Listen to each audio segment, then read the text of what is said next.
मजा करेंगे और मैं उम्मीद करूंगा कि बच्चे जो है स्वीटा का लाभ उठाएंगे और जो भी किसी बच्चे के कोई भी संशय होगा तो यहाँ डॉक्टर साहब से क्लियर भी कर लेंगे और आने वाले समय में अपने जो है खेल के समय में कोई भी इंजरी ना हो उसके लिए भी डॉक्टर साहब जो है आपको गाइडलाइन देंगे तो इसका पूरा लाभ उठाएं। अभी जो है जैसे शिव कुमार ने बताया था मैं पिछले एक हफ्ते से चारपाई में पढ़ा हूँ तो ज्यादा ना बोल सकता हूँ इसलिए सभी भाइयों का धन्यवाद। जय हिंद, जय भारत, जय किसान, जय श्री डॉक्टर पंकज शर्मा जी। मंच पर बैठे आदरणीय सरपंच विनोद मलिक जी, सुबेदार रणवीर जी, बाकी मंच पर बैठे सीनियर लोग साथ। मेरा नाम डॉक्टर पंकज शर्मा है। पेशे से मैं ऑर्थोपेडिक सर्जन हूँ। रोबोटिक जॉइंट रिप्लेसमेंट और स्पोर्ट्स सर्जरी मेरी विशेषज्ञता है। तो आज का हेल्थ टॉक मेरे दिल के काफी करीब है। मैंने अपनी फेलोशिप के दौरान स्पोर्ट्स इंजरी में स्पोर्ट्स सर्जरी में 6 महीने बिताए थे। तब मैंने ये तो सीखा कि स्पोर्ट्स इंजरी हो जाए तो उसको कैसे ठीक किया जाता है, और मेरे को इसमें भी दिलचस्पी थी कि अगर स्पोर्ट्स इंजरी हो भी ना तो उसको कैसे रोका जा सकता है। तो इसके लिए तो मैंने इंटरनेशनल ओलंपिक कमेटी का 2 साल का डिप्लोमा स्पोर्ट्स मेडिसिन किया। तब मैंने उसमें भांति के सप्लीमेंट्स के बारे में, जो ड्रग्स बैन है या सेफ हैं, या हम उसको कैसे रिहैब से ठीक करें या कैसे रिहैब से हम प्रिवेंट करें, तो उसके बारे में जाना। तो उसी के संक्षिप्त में मैं थोड़ा सा आपको बताऊंगा। हमारी परफॉर्मेंस एनहांसमेंट के 5 स्तंभ होते हैं। सब लोग इंग्लिश समझते हैं, मैं मिक्स बोलूं या सिर्फ हिंदी में बात करूं? हिंदी में बात करें तो 5 स्तंभ में सबसे पहला स्तंभ होता है स्मार्ट ट्रेनिंग। सबसे पहला जो पिलर है वो आता है कि आप कितनी स्मार्ट ट्रेनिंग करते हैं। हार्ड ट्रेनिंग ज्यादा जरूरी नहीं है, पर स्मार्ट ट्रेनिंग सबसे ज्यादा जरूरी है। उसके बाद जरूरत होती है कि गुड न्यूट्रिशन। खाली ट्रेनिंग से आप अपनी परफॉर्मेंस नहीं बढ़ा सकते, उसके लिए आपको न्यूट्रिशन भी उतना ही अच्छा देना पड़ेगा। उसके बाद तीसरा स्तंभ होता है कि आप अपनी साउंड स्लीप लेंगे, आपको रेस्ट भी उतना ही अनिवार्य है। चौथा स्तंभ आता है इंजरी प्रिवेंशन, और 5वां स्तंभ आता है रिकवरी ऑफ इंजरी। तो 5 स्तंभ जब तक आपस में काम नहीं करेंगे तो आपकी परफॉर्मेंस नहीं बढ़ेगी। तो ट्रेनिंग तो आप अच्छे कोच के साथ रहते हैं, खुद भी पढ़ते हैं। तो सोशल मीडिया का जमाना है, आप लोग सोशल मीडिया पे भी अच्छी ट्रेनिंग देख लेते हैं और अपने आप को इम्प्रूव करते रहते हैं। पता तो नहीं कहूँगा, महीने में 4 से 5 खिलाड़ी कम से कम हमारे आईसीयू में हर महीने में आते हैं। मतलब उनका किसी का किडनी एकदम से रप्चर हो गया होता है, खराब हो गया होता है, किसी को टेंडन इंजरी हो गई होती है। जितने भी एनाबॉलिक स्टेरॉइड आप लेते हैं वो थोड़े दिन के लिए तो आपको परफॉर्मेंस एनहांस करते हैं, आपका मसल मास बढ़ाते हैं, पर आपकी टेंडन इंजरी और मसल इंजरी के रिस्क को कई गुना बढ़ा देते हैं। बार-बार आप एनाबॉलिक स्टेरॉइड देते हैं, डेकाड्रोलिन बहुत कॉमन यूज होता है, उससे आपको hypertension, stroke, seizure, coma, even death तक भी हो सकती है।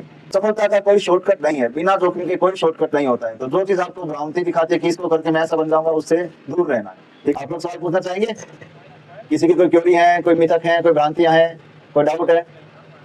ग्राउंड है, इसी तरह पीछे कबड्डी का भी है।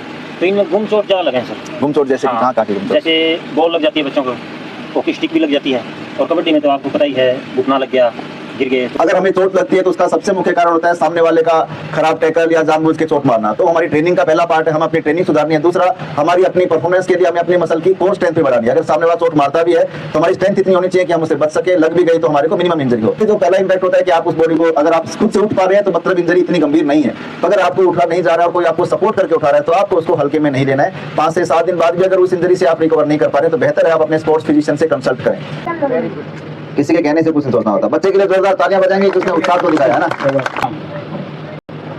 एकदम से अपनी ट्रेनिंग का लेवल बढ़ा देते हैं। मैं अभी 2 किलोमीटर भागता था और मैंने 8 किलोमीटर भागना शुरू कर दिया, तो ये भी उन कारणों में से एक है। तीसरा, हम जो फुटवियर जिनमें हम दौड़ रहे हैं, क्या उनमें कंफर्टेबल? अगर हमारा जूता हमारे पैर में कंफर्टेबल नहीं है तो वो भी हमारी इंजरी का सबसे बड़ा स्रोत होता है। और सबसे सस्ती चीज क्या है जो आपकी इंजरी को बचाती है, कोई बता सकता है? और सब रेस्ट और पानी से। हाँ, नींद सबसे जरूरी चीज है। नींद सबसे सस्ती होती है, कुछ ही पैसा नहीं लगता। तो नींद पहले भी पता लग गया होगा, क्योंकि अक्सर जो न्यूज़पेपर वगैरह में सोशल मीडिया पे हर रोज कोई ना कोई अचीवमेंट हमारी यहाँ पर आती रहती है। और यहाँ पर मौजूद मैं देख रहा हूँ कि सभी जो कोचिज हैं, यानी पूरी इंडिया में, भाई हम दावे के साथ कह सकते हैं कि किसी के भी गाँव में इतने NIS क्वालिफाई कोच नहीं मिलेंगे, क्योंकि अभी उमरा गाँव में लगभग 27 NIS क्वालिफाई कोच है। तो ये अपने आप में बहुत बड़ी बात है। और अलग अलग गेम्स में है, ऐसा नहीं कि सिर्फ एक गेम्स में, वो चाहे हॉकी है, कबड्डी है, आर्चरी है, सभी गेम्स के जो है एथलेटिक्स है, बहुत शानदार यहाँ पर NIS क्वालिफाई कोच है, जो कि में बहन पूनम मलिक है जो कि इसी गांव से संबंध रखती है। और हॉकी में फिलहाल अगर मैं बात करना चाहूँ, पवन मलिक जो कि इंडिया गोलकीपर हैं, फिलहाल भारतीय टीम में हमेशा वो खेलते रहते हैं, बहुत शानदार उनकी गोलकीपिंग है। और एक अंकित है, दीपक है, बहुत शानदार हॉकी खिलाड़ी हैं। और ऐसे ही गर्ल्स में हमारी अभी पीछे जो स्टेट चैंपियनशिप जो हुई थी, तीनों ही उसमें अंडर 14, 17 और 19 तीनों में ही हिसार जो चैंपियन रहा था, उसमें हमारा गाँव की खिलाड़ी थी सभी लड़कियाँ।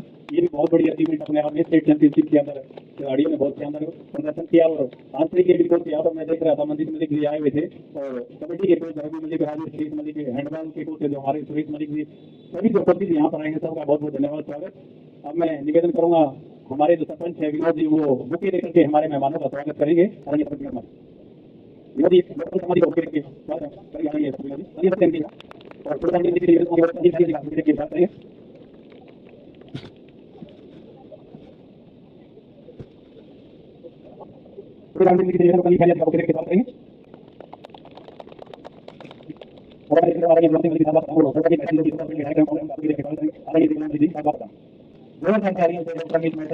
स्वागत करते हृदय की गहराइयों से धन्यवाद करते कि आपके संस्थान में आपके आशीर्वाद से इतना अच्छा कार्यक्रम यहाँ पर होने जा रहा है। आदरणीय श्री डॉक्टर अमित शाह। अब इसमें मेन अपने ये है कि अगर इंजरी होती है तब अपने को क्या करना है। अगर किसी को स्पाइन इंजरी का अपने को लगता है कि बिल्कुल पेस उसको बैक पेन हो रहा है खेल के दौरान, कंडीशन में अपने उस खिलाड़ी को बिल्कुल भी मूवमेंट नहीं करवानी है, उसके बैक की मूवमेंट नहीं करवानी है, उसको एक फ्लैट सरफेस पे रखना है और कोई भी हार्ड चीज के ऊपर उसको लेटा के और उसके बाद भी उसको मूवमेंट करनी है। की वजह से अपने जो नसों के ऊपर दबाव ज्यादा जाता है और नीचे का पूरा हिस्सा लकवा लगने का पूरे चांस होते हैं उसमें। तो इसलिए स्पाइन इंजरी आपको लगती है कि बैक में बहुत ज्यादा तेज दर्द हो रहा है, ऐसी कंडीशन में उसको बिल्कुल भी मूवमेंट नहीं करवाना है और फ्लैट सरफेस पे रखना है।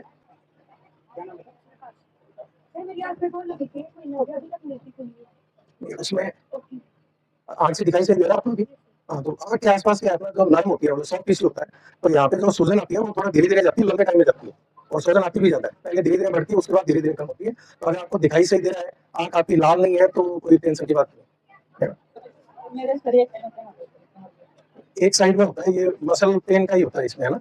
पाँव में अगर दर्द नहीं जा रहा आपके, बैक में सिर्फ बैक में दर्द है, तो ये मसल पेन होता है। उसके लिए आइसिंग भी करवाते हैं और जैसे 70 को उसके बाद गरम ठंडा उससे भी करवाते हैं। तो ये क्या होता है, मसल स्पार्म होता है, बार बार आता है कई बार, तो हमने वो इसमें कंटिन्यूअसली फिजियोथेरेपी का जो बैक मसल एक्सरसाइज है वो कंटिन्यू करनी पड़ेगी अपने को, और रिलीफ लगेगा। मेडिकल संस्थान है एम्स नई दिल्ली और पीजीआई चंडीगढ़ से शिक्षा ली और वहीं से अपना अनुभव प्राप्त करने के बाद में इन्होंने अपना जो पैतृक शहर है हिसार से बिलोंग करते, हिसार को इन्होंने अपनी सेवा के लिए चुना, स्वास्थ्य सेवा देने के लिए। और हिसार में 8 साल तक लगातार जिंदल हॉस्पिटल में इन्होंने अपनी सेवा दी। और उसके बाद में नवंबर 2002 के अंदर सुखदा जो मल्टी स्पेशलिटी हॉस्पिटल है, जो कि अपने डाबड़ा चौक से जब हाथी की तरफ आते जिंदल चौक की तरफ यहाँ पर स्थित है, यहाँ पर इन्होंने पिछले 24 वर्षों से जो ये अपनी सेवाएं दे रहे हैं, इसके कारण हिसार को पूरे उत्तर भारत में जो मेडिकल के बारे में देखा जा रहा है। बहुत बहुत स्वागत है मेहता जी के लिए, एक बार जोरदार तालियां, जिन्होंने लगातार 24 सालों से आपको सेवाएं दे रहे हैं। और इतनी अच्छी जो है टीम इन्होंने तैयार की है, वो चाहे स्पोर्ट्स ऑर्थो के डॉक्टर हैं हमारे, या फिर कैलिया साहब है, या फिर अरुण दोवा जी है, या अमित गर्ग जी है, तमाम जो हमारे डॉक्टर साहब है, इतनी अच्छी टीम इन्होंने तैयार की है, ये अपने आप में सभी बधाई के पात्र है। अब मैं निवेदन करूंगा आदरणीय डॉक्टर अमित मेहता जी से वो आए और हमें अपने शब्दों से सुशोभित करेंगे। और आज का जो ये कार्यक्रम है, इसके बारे में भी जो इसका पर्पज है, वो कितना सक्सेस इनको लगा, उसके बारे में जरूर अनुभव साझा करेंगे आदरणीय श्री डॉक्टर अमित मेहता जी को। तालियां बजती रहनी चाहिए डॉक्टर साहब के लिए। आदरणीय सुरेंद्र मलिक जी, हॉकी कोच जो उमरा गांव से हैं, रणवीर सिंह मलिक जी फौजी साहब, किसान यूनियन के प्रधान बलवान सिंह मलिक जी, जिन्होंने अभी बोला, प्रधान डॉक्टर विनोद मलिक, सरपंच उमरा गांव, उनसे मैं अभी परिचय हुआ था। अस्पताल की टीम को चुना, हमारे डॉक्टर्स को चुना, डॉक्टर पंकज शर्मा जो कि ऑर्थोपेडिक्स के हैं। और ये मैं बताना चाहता हूँ, उन्होंने जितनी आराम पकड़ दी है तो किस समय आपको कंसल्ट करना है, ये बहुत जरूरी है, क्योंकि आप उसको आम चोट समझते रहो, आप उसको कहीं मिलने करने दो और वो जॉइंट आपका परमानेंट डैमेज हो जाए, तो किसी देर आपने उसको संभालना है। और तब आपने आके ये डॉक्टर जो स्पोर्ट्स स्पेशलिस्ट है उसको कंसल्ट करना है, इसके बारे में बताया। और मैं यहाँ जो आए सब कोच हैं जिसके बारे में मैंने सुना, मुझे इसके बारे में ज़्यादा ज्ञान नहीं था। नेशनल इंस्टीट्यूट ऑफ स्पोर्ट्स से ट्रेंड यहाँ पे बहुत सारे कोच हैं।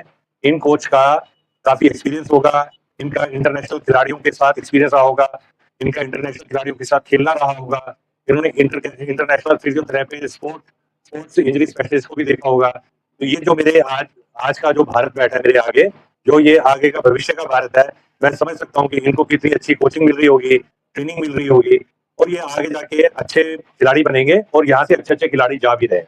इस बात के लिए उमरा गांव एक अपने आप में बधाई का पात्र है और उसके लिए हम सब बधाई के पात्र हैं। अब ये छोटी सी बात मैं करना चाहूंगा, वैसे काफी बातें तो इन लोगों ने कर दी है चोट से संबंधित। मैं बात करना चाहूंगा, जैसे डॉक्टर्स होते हैं, जैसे हम डॉक्टर्स हैं मान लेते हैं, और आप सारे खिलाड़ी हो, आप कोच हो, आप भी कभी खिलाड़ी थे, तो हमारे में 3 प्रिंसिपल्स होते हैं। पहली चीज होती है कि हमने अपने टॉपिक को समझना है। जैसे हम डॉक्टर होते हैं, हम भी किताब पढ़ते हैं, हम अपनी बात को समझेंगे नहीं तो आएगी कैसे। तो आपके लिए क्या होता है, आपने अपनी गेम की टेक्निक को समझना है। वो कौन सिखाता है? आपका टीचर सिखाता है, हमें हमारे टीचर ने सिखाई, आपको आपके कोच सिखाएंगे कि ये चीज कैसे होती है।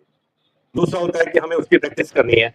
हम डॉक्टर प्रैक्टिस करते हैं, हम उसकी कोशिश करते हैं, हम बारी बारी पढ़ते हैं उसको, दिन पढ़ते हैं, रात पढ़ते हैं, बहुत मेहनत करते हैं। कई बार पेशेंट को 24-24 घंटे की ड्यूटियां देते हैं। मैं जब पीजीआई में था, हम 36 घंटे की ड्यूटियां देते थे लगातार। अभी आप कई बार हॉस्पिटल में जाते होंगे, आप देखते होंगे कि डॉक्टर साहब बैठे हुए हैं, 9 बजे भी बैठे हैं, 10 बजे भी बैठे हैं, फिर राउंड्स कर रहे हैं। और इसी तरह से आप लोग भी सुबह 4 बजे उठ के 5 बजे आते हो, इसकी प्रैक्टिस करते हो। ठीक है, 2 काम हो गए। अब तीसरा जो काम होता है, इससे आप मैच नहीं जीत सकते, इससे आप कबड्डी भी नहीं जीत सकते, हॉकी भी नहीं जीत सकते, कुछ भी नहीं जीत सकते। इससे हम डॉक्टर भी पास नहीं हो सकते। वो एक जो चीज रह जाती है, वो जब बच्चा कहता है भी मेरे को आता तो सारा था, लेकिन एग्जाम के टाइम में मैं भूल गया, मेरे को आता तो सारा था, एग्जाम में मेरे को याद ही नहीं आया। तो आपका क्या होता है जी, आता तो मेरे को सारा था।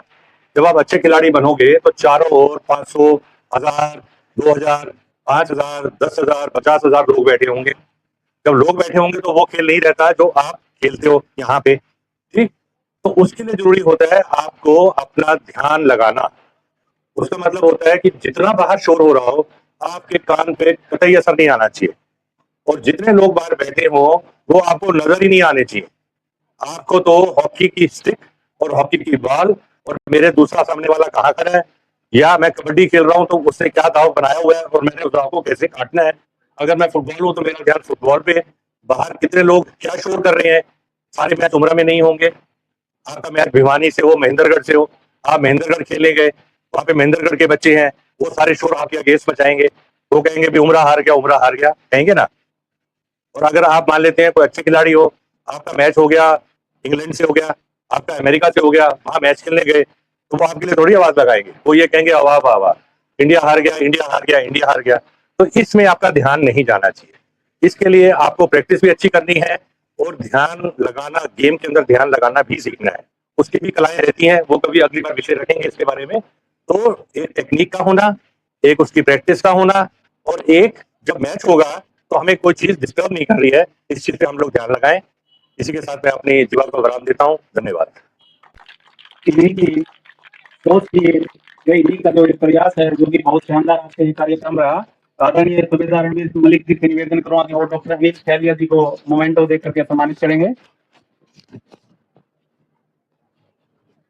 जोरदार तालियां बस देनी चाहिए बेटा। अक्सर आपके गांव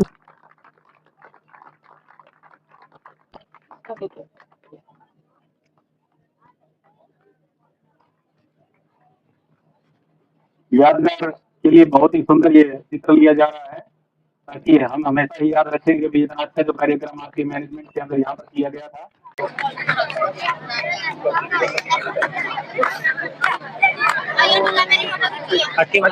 तेज संचालक शिव कुमार जी को भी प्लीज सम्मानित किया जाए।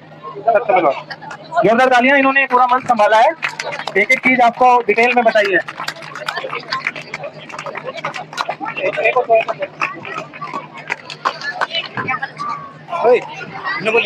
जोरदार तालियां बजती रहनी चाहिए।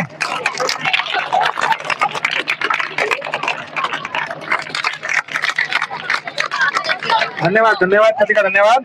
शिव जी दोबारा आ गए हैं, दोबारा स्टेज संभालेंगे।